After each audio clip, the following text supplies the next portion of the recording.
5 interesting stuff. Number 5. The reason your dog smells like Fritos is because they have Pseudomonas proteus, a very serious sounding condition. Well, I'm sorry to tell you, it's perfectly normal, and they're both just bacteria. It's comparable to the musty smell a human gives off before washing and deodorant. So, you just got a musty dog. Number 4. What animal is this? If you said hawk, congratulations. You don't even know the symbol of freedom and national animal of your country, because it's a bald eagle. Yeah, good job profiling, you jerk. Eagles go through a maturing process that see their bodies change color and develop that iconic bald eagle look we know so well. Number 3. Hypertrichosis, more commonly known as werewolf syndrome, is a rare condition that gives you hair, well, everywhere, but a famous case was touted around as a freak show for years, and is hereditary. So, if you have it, there's a chance you pass it on to your kids. Number 2. The lyrebird can mimic pretty much anything, so this is them deciding to mimic a zoo's alarm system.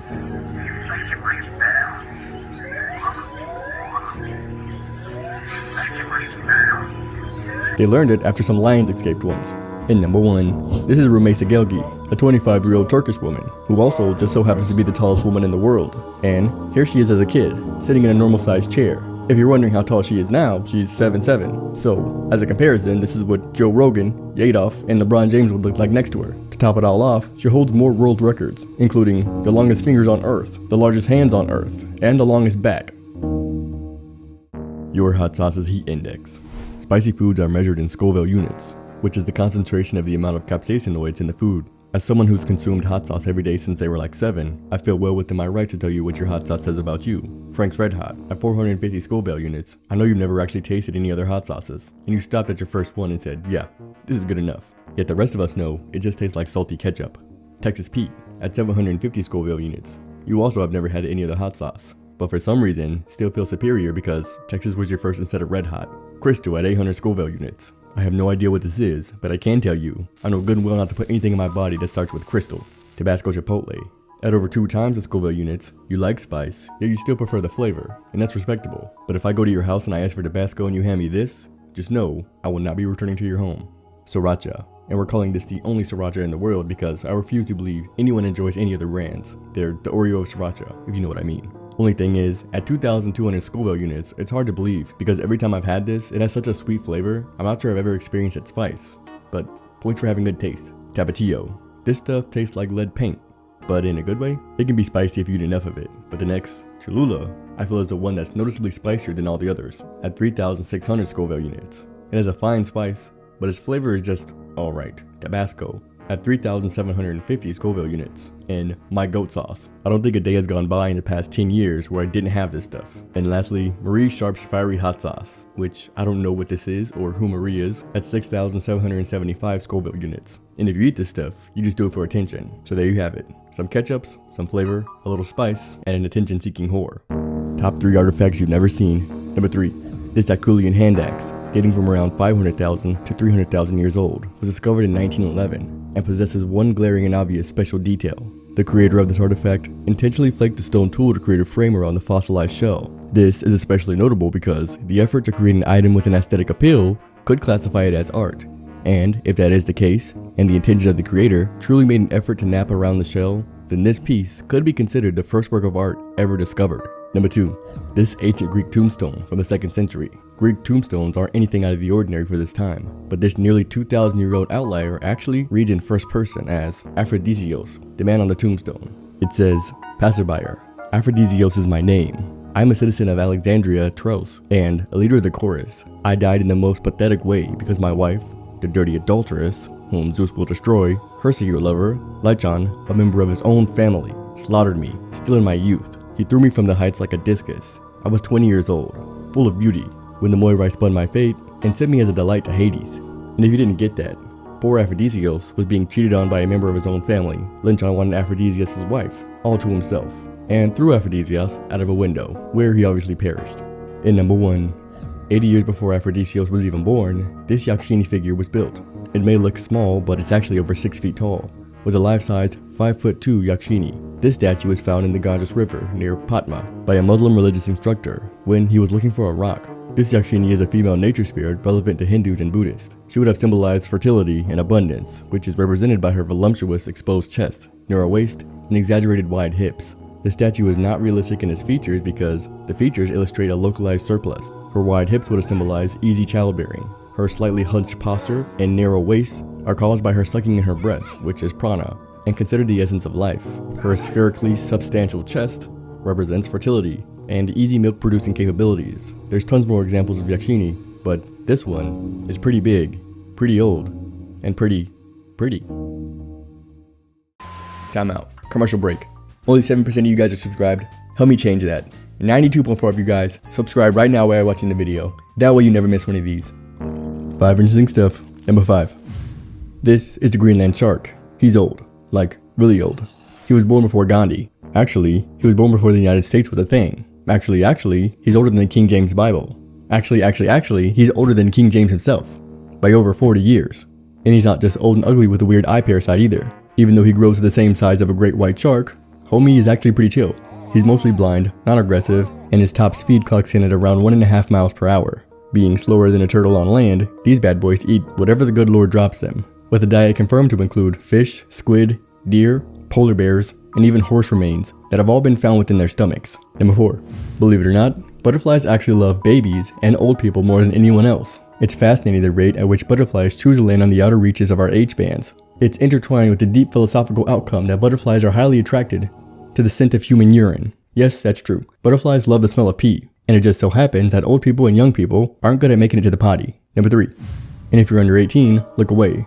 This is an Elita Succinia mass spawning event, or hemorrhagy, if you will. In late summer, they all undergo epigamy, which is their version of puberty. They go from being a beta worm with no way to reproduce that lives in the mud, to Chad worms with pronounced transportation appendages appearing on their sides, capable of reproducing and getting the ladies. The downside is they're no longer able to eat, and once they pump and dump their little cells to be fertilized, they live for like 2 nights while their little beta cells go back to living in the mud. But at least they go out with a bang. Number 2.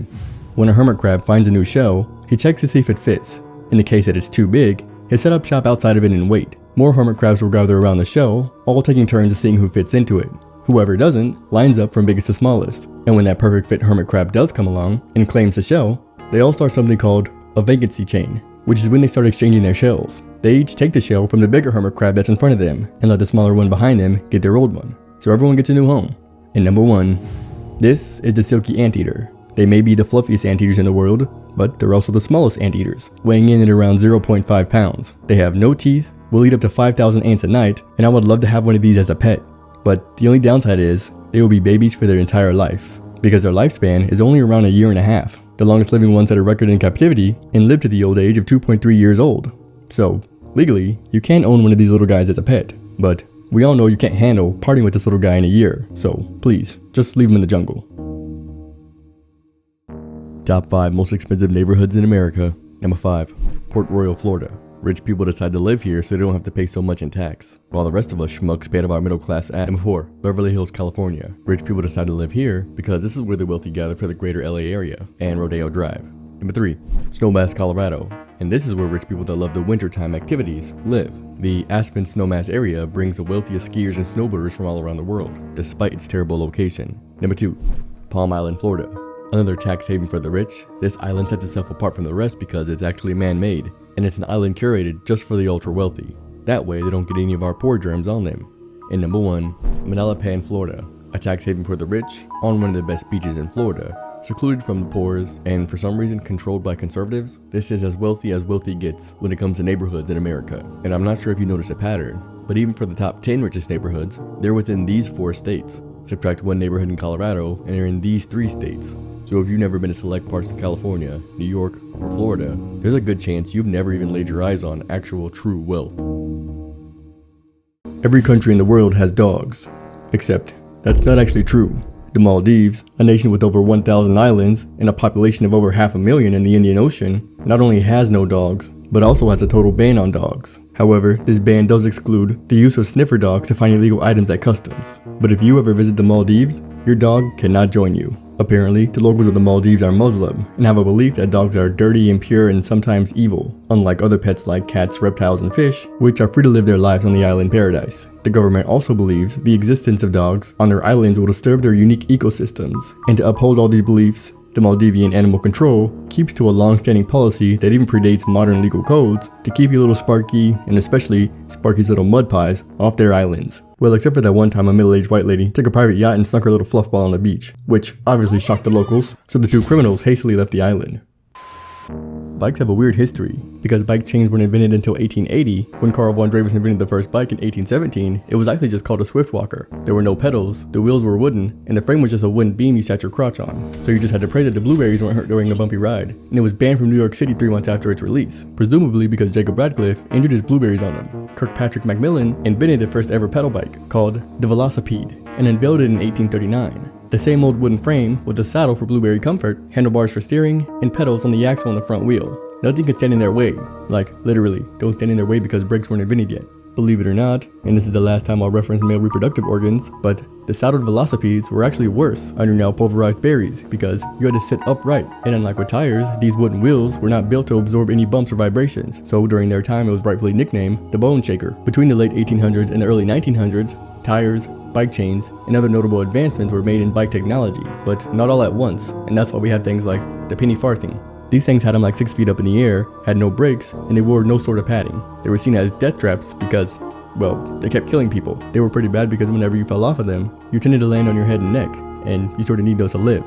Luckily for everyone, the safety bike was invented. They killed more people off of them than on them when people were hit, because they were 80 pounds. For comparison, a bike today weighs 18. So one of these now, steel framed, chain and force torpedoes, comes flying down a hill at 30 miles an hour, and you're just dead. So be happy for what you have, you sniveling ungrateful rat. The Himalayan mountains. Aside from them having 9 of the 10 tallest mountain peaks, including the well-known tallest Mount Everest, they're also home to over 500 million people living on them or at the base of them. So it's pretty obvious to say, this range has had a significant cultural and religious impact in the region. Like Hinduism as an example, has the Ganges River. This river is bathed in and is thought to purify one in order to wash away your bad doings, and its spiritual properties even work after death.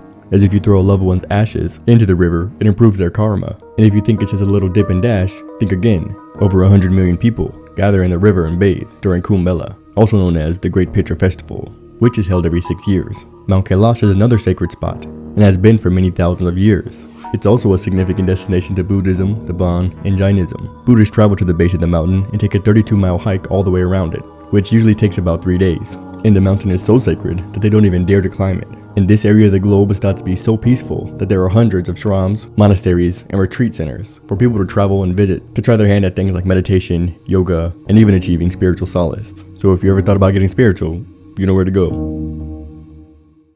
What's most likely to kill you? Gen Z has the highest chance of dying by an overwhelming amount of 50% by an accident. Because most are healthy on the outside, so it takes things like car crashes and unintentional poisoning. But because they're unhealthy on the inside, the second leading cause of death is at their own hands. And the third most likely to be killed in a homicide. So millennials' leading cause of death is also unintentional. Yeah, grandma's bones might be stiff, but they're still strong. And their second highest is actually malignant neoplasm, also known as cancer, while their third is heart disease. They're the middle child nobody ever talks about, and I don't intend on reversing that. Boomers are actually the reverse of millennials, and the forgotten child. They most likely die of heart disease and leave the earth prematurely. For number 2, with cancer. And number 3, chronic low respiratory. Now being killed, which I guess is mostly for Gen Z, women are most likely to be killed in their homes by their partner. Men are most likely to be killed pretty much anywhere, usually by a friend or a neighbor. And lastly, if you live in the red counties, you're more likely to die from pretty much everything. So, say your goodbyes to Tennessee and Kentucky, I guess. 5 interesting stuff. Number 5. This is what it looks like to remove ice off of power lines. Speaking of ice, number 4. This is the tide freezing on impact because it's so cold. This occasion is in the UK, but it also happens to the Great Lakes. Number 3. Mars has the biggest volcano in the solar system. It's 3 times taller than Mount Everest, and so wide, it takes up the same area as the state of Arizona. Number 2. A cornea replacement is needed to aid keratoprothesis. They usually have bad vision that diminishes over time, but once the diseased cornea is removed, and this one is implanted, they get to keep their vision, though it won't improve.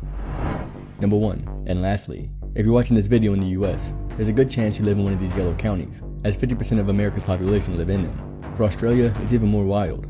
50% live within the blue spots. It's crazy to see, but makes sense, because over half the world's humans live in cities. Don't forget to tune in next time. We wouldn't want you to miss out on any mysterious content, now would we? 5 interesting stuff. Number 5.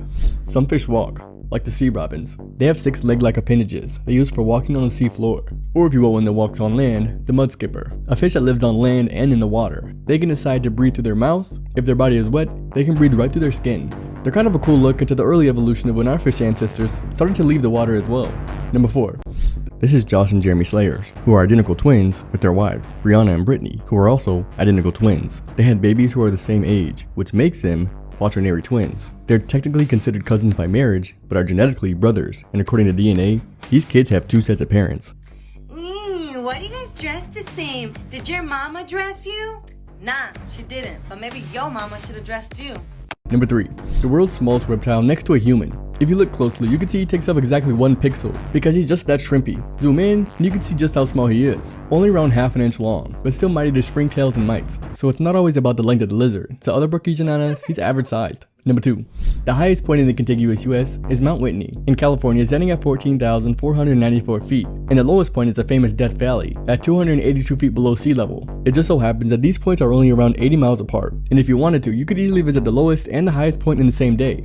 In number 1, highly realistic prosthetics are available and look nearly indistinguishable from the real thing, though you have to be paying a premium on an already expensive item, and the bigger and more complex a prosthetic, the more expensive. But who knows, in the not so distant future, you may be able to just regrow fingers yourself within a couple of years.